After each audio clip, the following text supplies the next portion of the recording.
you did join a team that was kind of crazy and nuts in a good way at times. And you've always been just kind of a steady, as she goes kind of thing. You know what I mean? I mean, you did bring some steadiness to that club. Was that calculated at all? Or do we get back to what you said earlier? You just being yourself. No, it definitely wasn't calculated. It was just me going out and being myself and playing my game the way I play it, and being in the locker room, hanging out with the guys. I'm always gonna be, myself. And like George said, there were some big personalities on that team, and my goal was just to go in there and just be solid.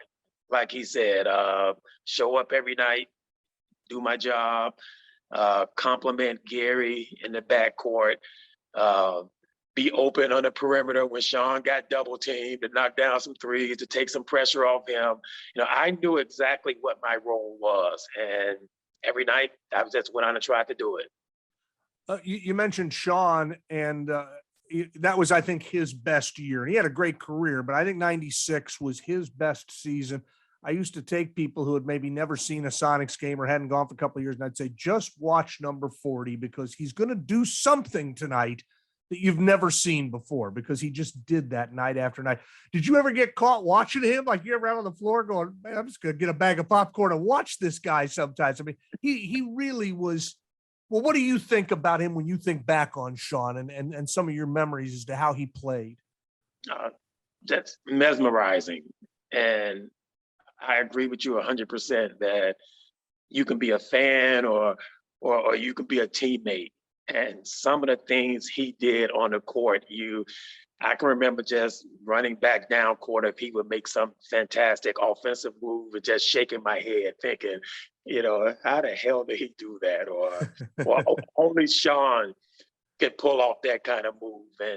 And I know there were other great players in the league at that time, but that year, and maybe for a couple of years, I really thought that behind Michael Jordan, he may have been the second best player in the league.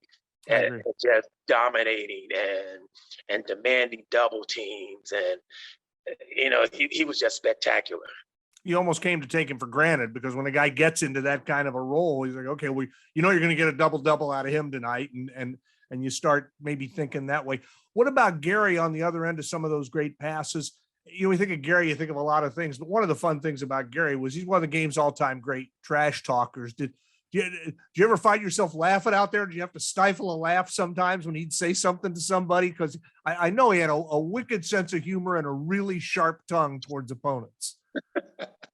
That he did. But, the crazy thing about it is Gary, he was a trash talker, and, he would get going occasionally. But as an opponent, if you never talked to Gary and just played, he wouldn't say anything to you. He would just play his game and just, do what he had to do. But as soon as whoever said something to him, it was over. Because the rest of the game, it was on. He was trash talking, and he was going to try to get into their head. And, and I got enjoyment out of it sometimes, just watching him and listening to him and watching him take other players out of their game with his trash talking, and how he was able to just get into their head. Well, you'd see it sometime where you'd be sitting up in the stands and you couldn't hear what he was saying, but you could kind of hear his voice, wow, wow, wow, kind of like Charlie Brown's teacher. You knew it. And then you'd see 4 or 5 guys sitting around him just crack up. So you knew whatever he was saying was funny.